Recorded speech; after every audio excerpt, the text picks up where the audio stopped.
Astagfirullah.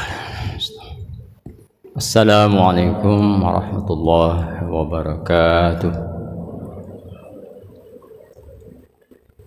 A'udzu billahi minasyaitonir rajim. Bismillahirrahmanirrahim. Alhamdulillahirabbil alamin. Wal 'aqibatu lil muttaqin. Wala 'udwana illa 'alal zalimin. Asyhadu an la ilaha illallah wahdahu la syarika lah.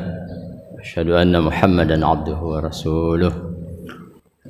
Allahumma shalli wa sallim wa barik ala nabiyyina Muhammad wa ala alihi wa ashabihi wa man tabi'ahum bi ihsanin ila yaumiddin.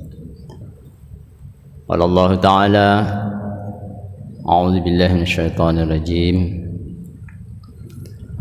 يا أيها الذين آمنوا اتقوا الله حق تقاته ولا تموتن إلا وأنتم مسلمون يا أيها الناس اتقوا ربكم الذي خلقكم من نفس واحدة وخلق منها زوجها وبث منهما رجالا كثيرا ونساء واتقوا الله الذي تساءلون به والأرحام إن الله كان عليكم رقيبا يا أيها الذين آمنوا اتقوا الله وقولوا قولا سديدا يصلح لكم أعمالكم ويغفر لكم ذنوبكم ومن يطع الله ورسوله فقد فاز فوزا عظيما.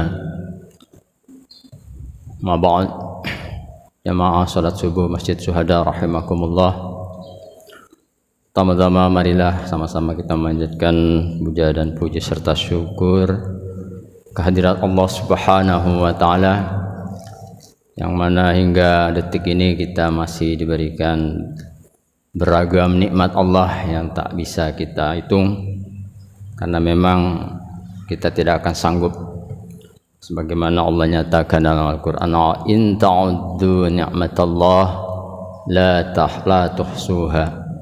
Jika engkau mencoba mengkalkulasi, menghitung-hitung semua pemberian Allah, nikmat karunia Allah, niscaya engkau tidak akan sanggup. Allah hanya menginginkan agar kita mensyukuri. Ya, la in syakartum la azidannakum wa la in kafartum inna adabi lasyadid. Sekali lagi mari kita sering nantiasa basahi lisan kita dengan sering-sering atau banyak-banyak bersyukur pada Allah Subhanahu wa taala. Jamaah salat subuh Masjid Syuhada rahimakumullah. Allah dan Rasulnya menghendaki kita agar senantiasa memiliki sifat mulia yang namanya sifat tawadhu, ya, atau rendah hati. Tawadu lawannya sifat sombong, angkuh, congkak dan lain-lain. Karena memang sifat sombong ini hanya pakaian Allah. Ya, dalam sebuah hadis Allah nyatakan itu bahwasanya sifat sombong itu hanya layak dimiliki oleh Allah Subhanahu wa taala. Namun sebaliknya sifat tawadu semestinya dimiliki oleh hambanya. Jamaah rahimakumullah, ternyata dalam kehidupan ini tidak mudah, ya. Tidak mudah kita menerapkan, ya, atau mengamalkan ini, memiliki sifat tawadu. Justru sebaliknya, ya, sifat angkuh sombong itu yang sering kita tampakkan dalam kehidupan ini. Kalau kita boleh jujur, di kiri kanan kita atau kita mungkin sendiri memiliki sifat itu. Oleh karenanya jamaah rahimakumullah, sifat tawadu ini perlu untuk kita upayakan. Makanya, ya, ulama-ulama kita itu memberikan tips ya, memberikan satu cara bagaimana sifat tawadu itu bisa kita miliki, tetap terus ada dalam diri kita. Nah, dalam hal ini ya, dalam sebuah kitab ya disebutkan Syekh Mutawalli Al-Asy'ari, Mutawalli Sya'rawi, ulama Mesir yang terkenal, luar biasa ketawaduannya. Kalau kita baca biografi beliau, ya, kitab-kitab yang menggambarkan kepribadian beliau itu luar biasa. Silakan nanti dilihat jamaah rahimakumullah di beberapa literatur siapa itu sesungguhnya Mutawalli Asy-Sya'rawi. Beliau itu di samping sebagai qari juga sebagai ulama besar di zamannya. Apa kata beliau? Ya, untuk merawat sifat tawadu, sifat rendah hati itu. Ini sering juga disampaikan oleh teman-teman ya, para mubalik, para dai kita. Yang pertama, ketika kita memiliki perasaan angkuh atau sombong, kata beliau, itu memberikan petuah atau nasihat bermakna.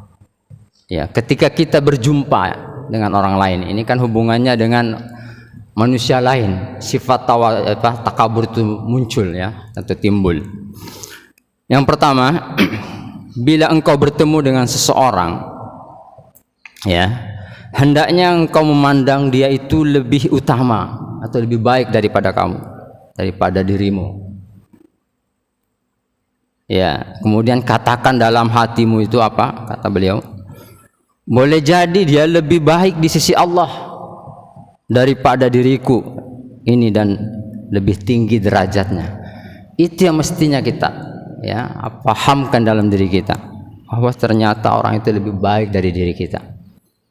Kalau kita mau jujur, kita ini tidak ada apa-apanya, lemah, manusia lemah, mulai lahir ya kita tidak bisa apa-apa, tidak memiliki apa-apa dan seterusnya.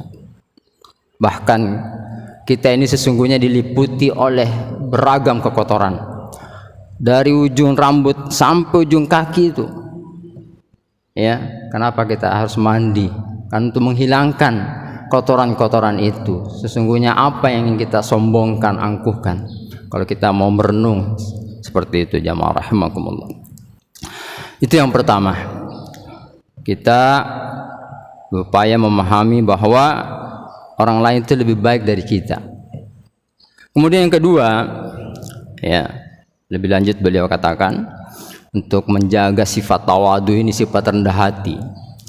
Jika manusia itu di sekelilingmu, dia itu orang lebih kecil atau lebih muda usianya, umurnya daripada dirimu, maka katakanlah dalam hatimu itu, boleh jadi dia betul kecil ya, tapi tentunya dia tidak banyak berdosa kepada Allah, sedangkan aku adalah orang yang telah banyak berbuat dosa karena sudah lama hidup di dunia ini.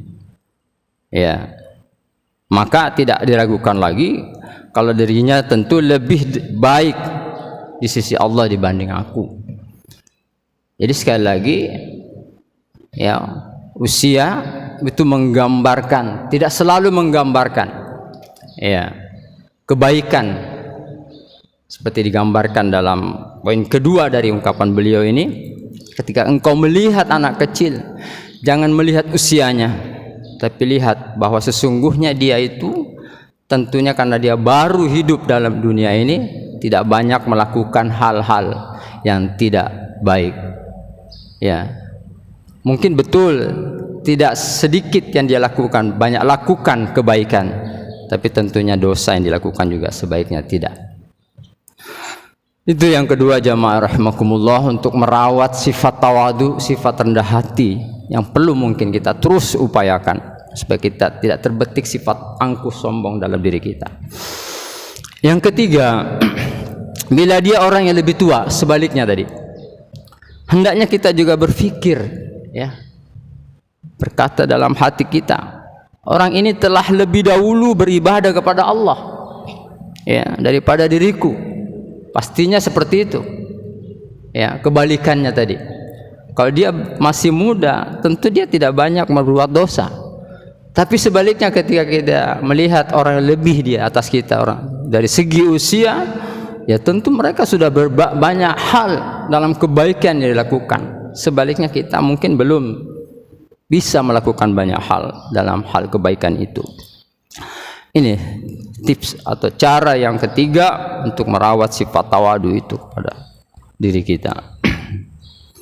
Kemudian yang keempat, jamaah rahimakumullah, jika dia orang alim, orang yang berpengetahuan ya, terutama dalam hal-hal yang diridhai oleh Allah Subhanahu wa taala, pengetahuan ilmu agamanya, ya tentunya itu yang lebih prioritas, karena itu yang kekal abadi yang akan kita bawa menghadap Allah Subhanahu wa taala. Jika dia orang alim, maka katakan dalam hatinya, orang ini telah diberi oleh Allah sesuatu yang tidak bisa aku raih. Mestinya kita berpikir seperti itu. Kita belum mencapai, kita berupaya sedemikian rupa ya, dengan mengorbankan berbagai hal yang bisa kita korbankan, harta, tenaga, pikiran dan lain sebagainya untuk meraih ilmu yang Allah berikan kepada kita. Tapi namanya manusia, kemampuannya berbeda, tidak sama. Oleh karenanya dalam hal ini ketika kita melihat ada orang yang lebih baik dari kita dalam segi ilmu, ya kita berpikir dia tentunya telah memiliki pengetahuan lebih dibanding kita. Kita hormati mereka.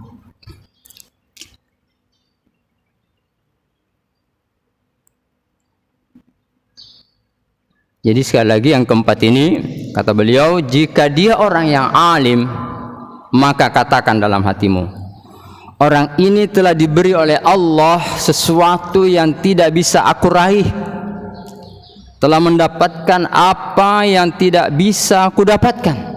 Kenapa? Karena telah mengetahui apa yang tidak aku ketahui dan telah mengamalkan ilmunya.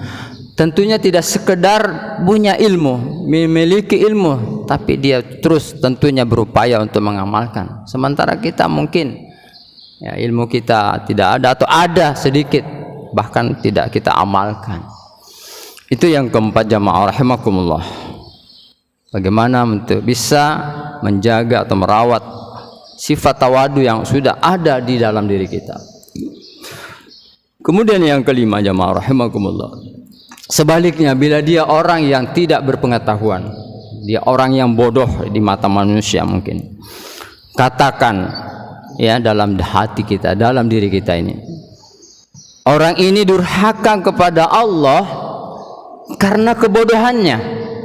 Sekali lagi kata beliau, ketika engkau melihat orang ini bodoh di matamu, di mata kalian wahai manusia, para hamba Allah, katakan dalam hati kita ini, orang ini durhaka kepada Allah karena kebodohannya. Sedangkan kita ya, sedangkan aku durhaka kepada Allah Subhanahu wa taala, padahal aku mengetahui itu sesuatu yang tidak benar. Ini lebih berbahaya, jamaah rahimakumullah.